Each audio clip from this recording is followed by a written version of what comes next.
Salut à tous, c'est Planck de la chaîne, bienvenue sur cette vidéo qui aujourd'hui va parler saturation, on va parler de se vider et de se rendre plus disponible. Vous savez qu'assez régulièrement je reviens sur la force du vide. Cet élément qui va donner de la valeur à énormément de choses. Quand on est vide de quelque chose, on peut devenir un contenant et dès lors on peut prendre du contenu. Que ce soit une idée, que ce soit un concept, donc que ce soit intellectuel, mais on le voit également dans les espaces comme un appartement. On achète du vide. La taille de l'appartement, c'est le vide potentiel. D'ailleurs, en fonction de comment est l'appartement ou comment est le lieu, il suffit qu'il y ait un pilier au milieu et on peut se dire c'est moins intéressant. Parce que ça a été rempli par quelque chose. La notion de vide, elle peut être problématique pour pas mal de personnes. D'ailleurs, on le voit avec des syndromes de Diogène par exemple. On le voit avec des personnes qui cumulent. C'est assez intéressant de voir chez les gens comment c'est. Il y a les personnes plutôt minimalistes, comme on a aimé l'utiliser ces dernières années, ou on a les personnes qui cumulent. Et on le voit parfois quand on rentre chez des gens, il y a plein de choses, ou au contraire, c'est le néant. C'est là où on peut se rendre compte qu'il y a des formes de personnalité qui sont différentes, des besoins qui sont différents. Et c'est souvent la personne qui a beaucoup, qui dit régulièrement, il faudrait peut-être que je donne des vêtements, il faudrait peut-être que je mette un peu à jour ceci ou cela, parce qu'il y a trop. J'utilise plus. J'ai conscience que j'ai rempli. Et d'ailleurs, une technique souvent que les personnes utilisent et qui est, je trouve, très bonne, c'est j'achète quelque chose, je remplace. J'enlève quelque chose. J'évite de cumuler. On a moins ça avec les personnes qui maintiennent un minimalisme. C'est-à-dire que la plupart du temps, s'ils ont eu ce besoin de vide, de minimum, c'est assez rare qu'ils cumulent. Bien que, on a tellement une société qui nous fait consommer aussi bien des idées que du matériel, qu'il est possible que du minimalisme, il commence à y avoir beaucoup de remplissage. Pensez qu'à l'intérieur de vous, ça peut être un peu la même chose. Il se peut que pour beaucoup d'entre vous, ça soit parfait que vous ayez plein de connaissances, que vous ayez plein d'activités, que vous ayez plein de choses à faire, que vous soyez donc plein. Et ça peut être hyper apaisant, et on peut facilement l'observer quand on est en cabinet où beaucoup de personnes disent non mais le vide est globalement associé à la mort, et la chose la pire, je veux pas être vide, je veux pas me vider. Parfois, on veut quand même mettre de côté des choses, souvent des expériences, des sentiments, des émotions, des choses qui sont pas ok et qui deviennent limite frustrantes parce qu'elles font que remonter et qu'on est constamment en train de les maintenir, mais ça reste là. Ça, il y a une vidange qui aimerait être faite à ce moment précis.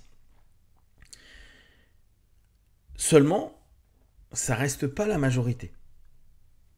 C'est assez complexe de se dire tiens, je vais tendre à vivre dans du vide, ou en tout cas à vider un maximum. Ce que moi je nomme de l'espace disponible. L'espace, on peut en avoir. Il peut nous rester de la place, intellectuellement, émotionnellement, bien sûr matériellement. Mais est-ce que c'est disponible ? Et parfois même, on se dit, plus j'ai d'espace, plus c'est bon, plus potentiellement il y a du vide, parce que tout ne sera pas forcément rempli. Et c'est vrai, plus on a un certain nombre d'objets dans une petite pièce, ça la remplit. Dans une grande pièce, sera moins rempli, pourtant c'est le même niveau. Mais souvent, l'espace peut ne pas être disponible. Parce que déjà utilisé.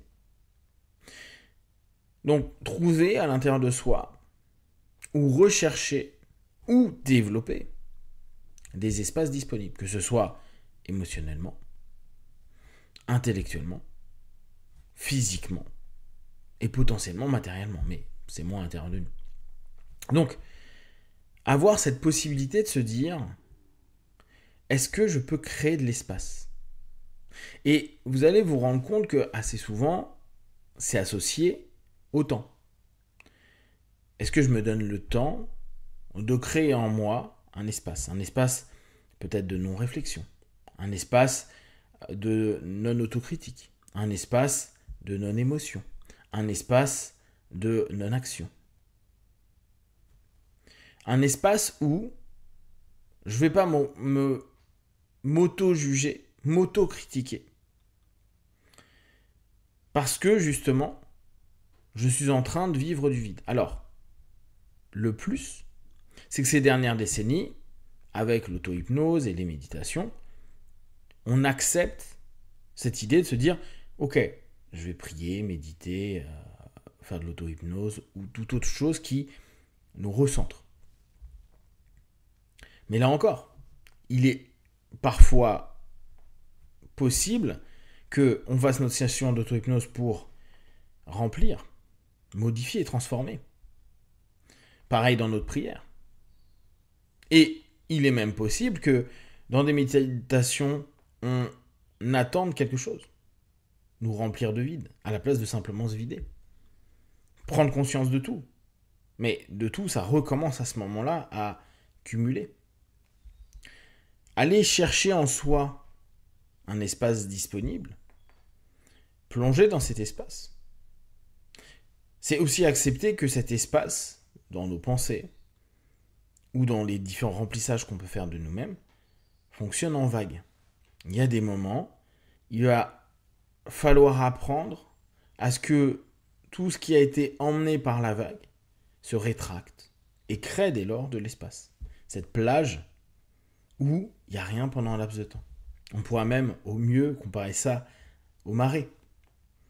La marée descendante laisse plein d'espace, plein de vide, et en même temps, il y a de la vie dans ce vide-là. Aller au fur et à mesure dans cette quête de vide, ça peut sembler complètement contre-intuitif. Parce que assez souvent, ça nous ramène vers du stress, de la peur, de l'inconnu. Pour autant, aujourd'hui, on est vraiment dans l'inverse. Il y a beaucoup de personnes, ils se lèvent le matin, ils regardent leur téléphone, regardent les infos, écoutent leurs messages, regardent leurs mails, plein de choses. Allument la télé pour certains, etc. Dès lors, il y a déjà du remplissage. Je ne parle même pas du fait de devoir lever les enfants, préparer quelque chose, se préparer pour le boulot, etc. etc. Dès lors, dès les premières minutes, on peut se rendre compte qu'il y a ce remplissage.